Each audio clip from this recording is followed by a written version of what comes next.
What happens? Time warp.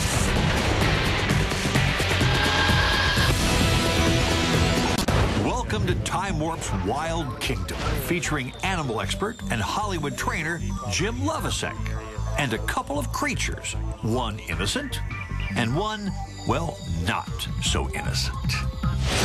But they both have one thing in common. They make a very distinctive noise. Exactly where do these sounds come from? How do they make them? Our cameras are about to tell all. We're pretty lucky to have these guys. These guys are not dormant once every 17 years. This is the periodical cicada, brood 15, and amazing insects that produce incredibly loud sounds. Now, again, is it wing beats that create the sound? No, they actually have a special organ called a timbal, which vibrates at high speed to make this unique sound. Okay, and where is that located so we can try and film it? What you have to do is, it's hidden by the wings. Right there. I hear it making the noise right now. And if you lift up the wing, you'll see this right there. It's pulsing back and forth.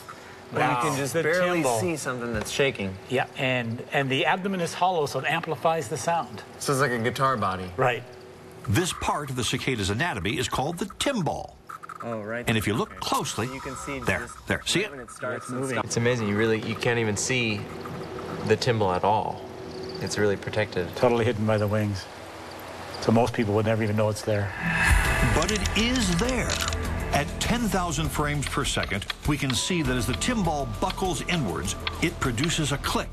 And as these muscles relax, it produces another click. 10 of these vibrations produce a full cycle, and it takes 50 of these cycles to generate 1 second of actual sound. Mix in another 1,000 or so cicadas, and this solo performance becomes a deafening summer orchestra.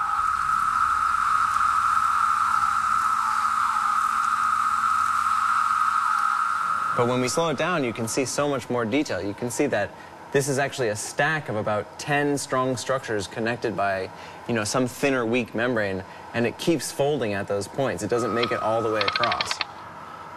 I doubt that very many people have ever seen this before. Well, if you have never seen this, then I would guess very few people have seen this. As loud and mesmerizing as this is, it's a love call compared to our other guest.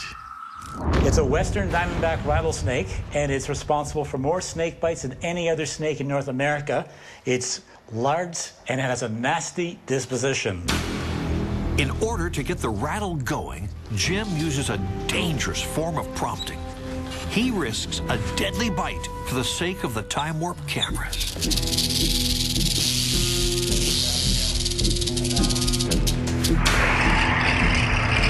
And we're filming the action of this rattle at 2,000 frames per second. I had no idea that it worked like this. I thought the individual segments were going to clank against each other. They're all interlocking, and the rattlesnake is born with a little button which has been lost. So it is made of keratin like your fingernail, so it will break off.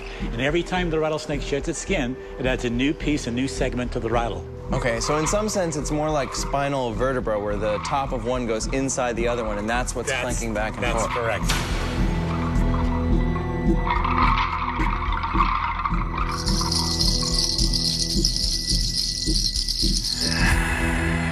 Note to self, if you hear this, you could be 17 years older. But if you hear this, run!